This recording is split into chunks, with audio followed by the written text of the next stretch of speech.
தரமான பிஓபிஎஃப் சிஸ்டனை கேட்டு வாங்குங்க. தரமான பிஓபிஎஃப் ஜெஸ்டா. தரமான பிஓபிஎஃப் ஜெஸ்டா. தேநீரின் உன்னத கிளை. இந்தியாவின் முன்னணி பதிப்பகமான மணிமேகலை பிரசுரத்தினால் பதிக்கப்பட்ட 16 புத்தகங்கள் நேற்று வெளியிடப்பட்டன. இந்த புத்தக வெளியீட்டு நிகழ்வு கொழும்பு தமிழ்ச்சங்கத்தில் நேற்று நடைபெற்றது. இதில் இந்தியாவின் மணிமேகலை பிரசுரத்தின் நிர்வாக இயக்குநர் ரவி தமிழ்வாணன் கலந்து கொண்டு சிறப்பித்தார்.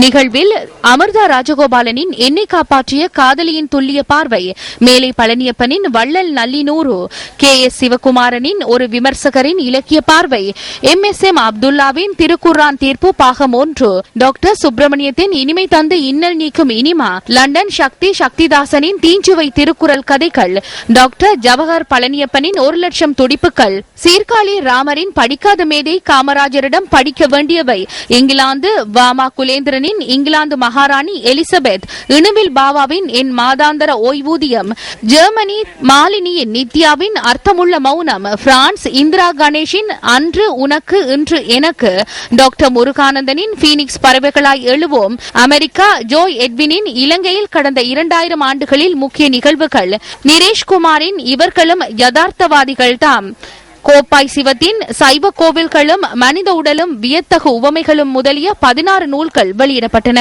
இலங்கை, இந்தியா மற்றும் உலக நாடுகளில் வசிக்கும் தமிழ் எழுத்தாளர்கள் எழுதிய நாவல், சிறுகதை, கவிதை, திறனாய்வு, சமய வரலாற்று நூல்கள் இந்த வெளியீட்டு விழாவில் வெளியிடப்பட்டன. நிகழ்வில் பல அரசியல் பிரமுகர்களும் படைப்பாளிகளும் இலக்கிய ஆர்வலர்களும் கலந்து கொண்டமை குறிப்பிடத்தக்கது.